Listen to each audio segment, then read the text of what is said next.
14 mind-boggling lesser-known facts about the Masters of the Universe films. When Mattel decided to monetize their toy line in the cartoon based on He-Man and his adventures, they didn't probably expect the mess that a live-action film would create at the box office.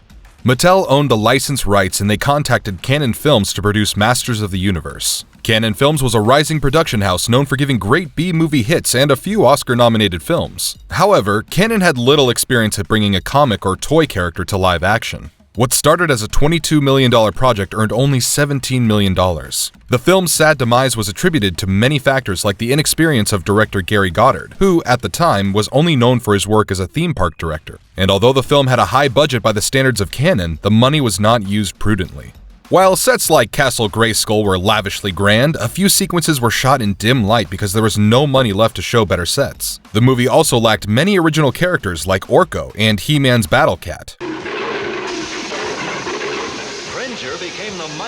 Nevertheless, over a period of time, Masters of the Universe has become a cult classic, and we thought it was necessary to give He-Man and his lore the respect that they deserved.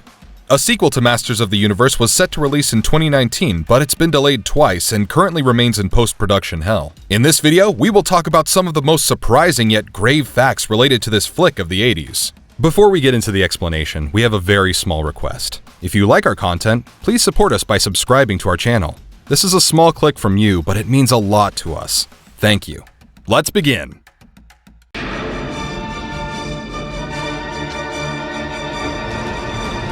Number 1.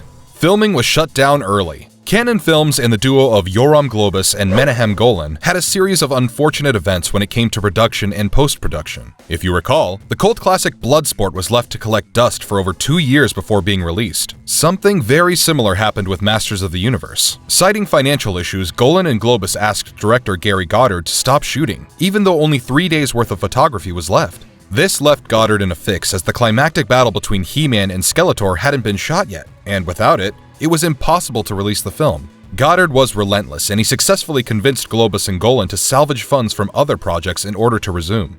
When things finally resumed after a lag of 2 months, the final showdown was shot hastily, and it reflects on the screen. He-Man, no! Tila, I have no choice. However, Goddard at least made sure the Masters of the Universe saw the light of day. Speaking of light, why do you think the climactic fight looks so dark? The film explained that when He-Man and Skeletor's swords met, the sheer power of them sucked all the light. But in reality, the crew was struggling with money and shot in a dimly lit set. Cannon Films had invested $22 million into the film, and it isn't easy to understand why they didn't want to go ahead with the rest of it.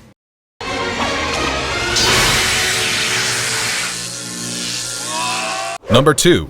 Dolph Lundgren's voice was almost dubbed by another actor. So, He-Man is played by the Swedish muscle man Dolph Lundgren, and naturally he had a heavy accent when he spoke English. Prior to Masters of the Universe, Lundgren had done just 2 roles under credit. Director Goddard and the Mattel executives were concerned because Dolph looked like a great He-Man, but didn't sound like one. It was okay for He-Man to have a bit of an accent, but it would be a disaster if audiences didn't understand him. Goddard and other actors wanted him dubbed, and they even auditioned 3 voice artists for the job. But Dolph said that it was written in his contract that he had 3 chances before he could be replaced. After a lot of effort, Dolph managed to deliver the lines in a fashion that was acceptable to Goddard. This is our fight. I don't want innocent people to die. Also, Menahem Golan was in favor of using Dolph's original voice, probably because he didn't want to take the risk of shabby editing. Nevertheless, Dolph got to keep his voice and should thank the 3 chances.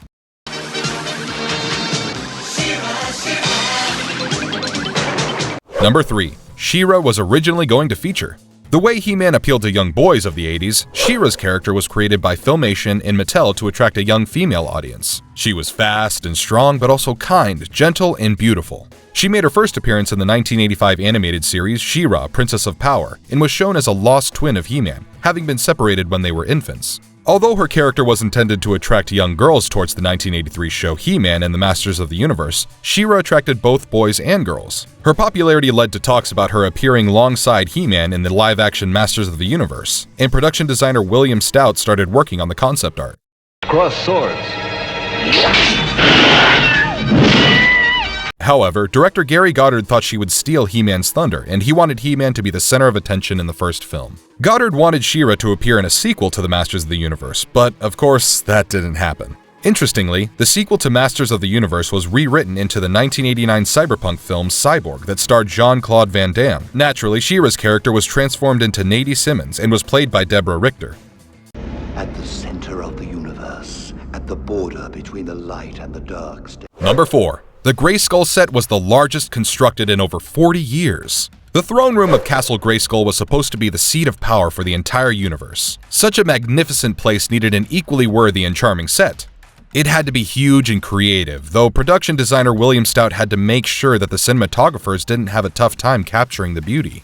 There wasn't a single space that was large enough to be filmed at Castle Grayskull, so the crew demolished a wall that separated two vast sound stages. This new space was enormous and was the largest set constructed in over 40 years. Another impressive thing about the set is its environment that reflects both good and evil. This was necessary to define the dual-natured power that resides in the throne. To achieve this, Stout showed immense creative genius and created a two-layered layout. The upper level had a bronze statue that represented the good and divine nature of power, and the lower layer signified the more demonic side by the use of gargoyle-like figures. Good journey! Number 5. They tried out 20 possible He-Man costumes before settling on the right one. Masters of the Universe had to resort to being a cult classic, while it had the potential of being a classic He-Man film. This can be attributed to a number of reasons, like the absence of several favorite characters from the cartoons, the inability of certain actors, the inexperience of Gary Goddard as the director, and so forth. Nevertheless, we can certainly give credit where it is due to Goddard and his costume designer, both of whom took creative liberty in redesigning several characters, including Skeletor. I am Skeletor! However, the most crucial of these designs was that of He-Man himself. They tried over 20 costumes to fit and finally settled on the one that Dolph Lundgren wears. He even tried to add kickboxing shoes instead of the long knee-high boots that we see on screen.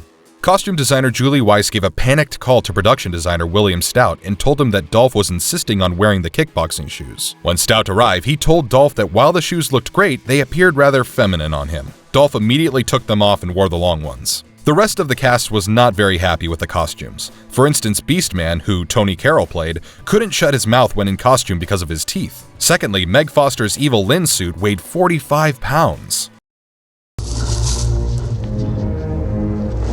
Number 6. Meg Foster's Evil-Lyn costume weighed 45 pounds. Since we are already on the subject, it's important to note the extremely heavy costume of Meg Foster and the troubles she endured wearing them. She ended up having bruises around her groin due to the weight of the suit.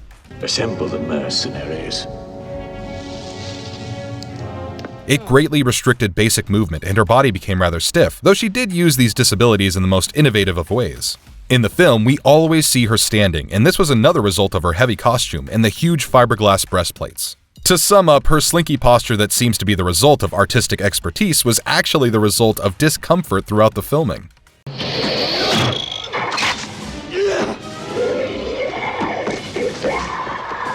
Number 7. The film was so unsuccessful it led to the collapse of Cannon Films. Cannon Films was one of the most notorious production companies of the 80s. The flamboyant Menahem Golan and Yoram Globus started off from low-budget B movies, but in the later days, they started producing big-budget films, at least from the frame of reference of other movies that came out in the 80s. While most production houses would release 1 or 2 flicks a year, Cannon Films would release several, and of course, not all of them did well at the box office. Golan and Globus invested $22 million to make Masters of the Universe, and even before the release of the film, it was plagued with monetary issues. They lost around $5 million and were in an absolute crunch. Touch out here.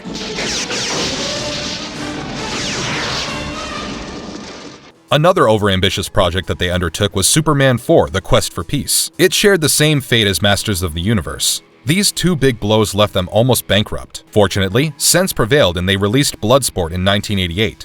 It was made over a budget of $2 million and grossed around $50 million. Few know that the production company owned the rights of Spider-Man for a brief period. But the damage done by Superman 4: The Quest for Peace and Masters of the Universe was irreversible, and by 1994, Cannon Films was dead. I've waited a long time for this. Number 8. Anthony DeLongis trained Dolph Lundgren to use a sword. Anthony DeLongis is potentially a jack of all trades, and well, he's also a master of them all. He's a stuntman, fight director, whip master, horseman, bladed weapon specialist, and trainer, apart from being an actor and a voiceover artist. He has trained acclaimed actors like Harrison Ford, Michelle Pfeiffer, Jet Li, and Tom Cruise, among others. In Masters of the Universe, he has numerous credits under his name. Apart from playing Blade, one of Skeletor's greatest warriors, he also choreographed the fight sequences between Blade and He-Man and Skeletor in He-Man.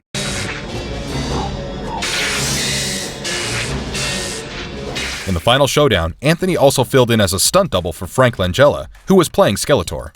Anthony knew his way around a sword and was asked to train Dolph Lundgren for the fight sequences.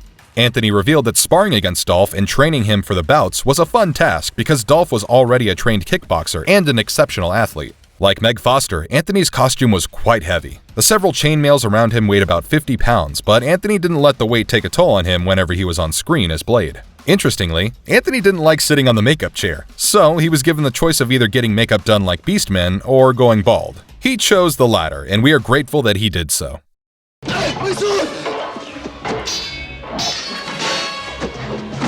Number 9. He-Man wasn't allowed to kill anybody. Mattel owned the license of all characters of Masters of the Universe. Since the film was based on a toy line, Mattel put a condition that He-Man and his allies wouldn't kill anyone with flesh and blood. This put Goddard in a tight spot, as the audience would definitely expect their classic superhero to slash a bunch of bad guys with his sword. But Mattel executives had made themselves very clear. Naturally, we don't see He-Man, Man-at-Arms, and Teela killing any living being. To compensate for this, Goddard thought of filling the ranks of Skeletor's army with hordes of robotic troops, and the good guys would quench the audience's thirst of violence by slashing these robots. The existence of He-Man on the same lines as robots seemed a bit peculiar, but Goddard did his best to avoid making things look cringy. I am Gwildor of Thenor, locksmith and inventor. Number 10. Gwildor was created to replace Orko. It wasn't just inefficient direction and lack of decent performances that turned He-Man fans against their own hero. Many of the favorite characters were absent in Masters of the Universe. The most tragic of these was Orko. He was replaced by a new guy called Gwildor, who was played by Billy Barty. In the cartoons, Orko served as a comic relief and hailed from a magical race of Trolla. Whenever he tried to use his magic, it'd backfire into a disaster.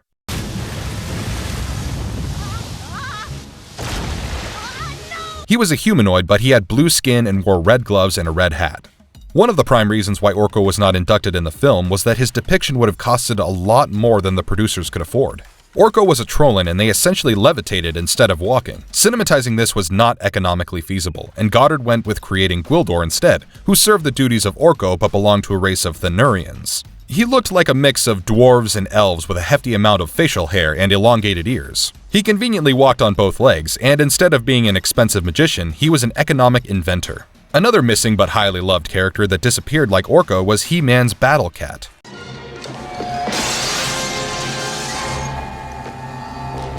Number 11. Dolph Lundgren did all his own stunts. Despite having a thick Swedish accent, Goddard and Canon Films went ahead with Dolph because of his physique. At 6'5", he was ideally suited to play He-Man. Additionally, his body was well carved and muscular. This subjected the filmmakers to some unexpected problems. It wasn't easy to find someone who could possibly match his body, and finding a stuntman who could pass as Dolph was further challenging because of his scanty clothes throughout the film. Naturally, it was decided that Dolph would carry out his own stunts in the film. But it wasn't such a problem because he was a master athlete and trained kickboxer. Despite his tall height, he had the required strength and speed. However, a few of his action sequences look rather dodgy, and it should be blamed on Canon Films itself. The production company failed to give enough time to Dolph's training.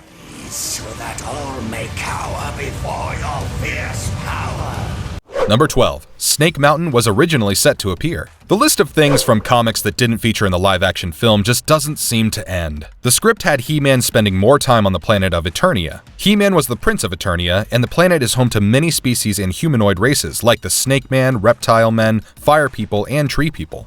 However, the film spends too much time on Earth, which became a source of criticism. Apart from the sequences taking place inside Castle Grayskull, and 2 of them taking place outside of it, most of the shooting was done in general locations, instead of exotic Eternia-like locations. This was done to ensure prudent use of money. The saddest result of these budgetary problems was the elimination of Snake Mountain as Skeletor's hideout. Snake Mountain was a beautiful but scary crag that was wrapped around in spirals by a giant python with lava flowing from its mouth. Although William Stout had devised a plan to bring this magnificent area to life, the plan was dropped because it would have been expensive.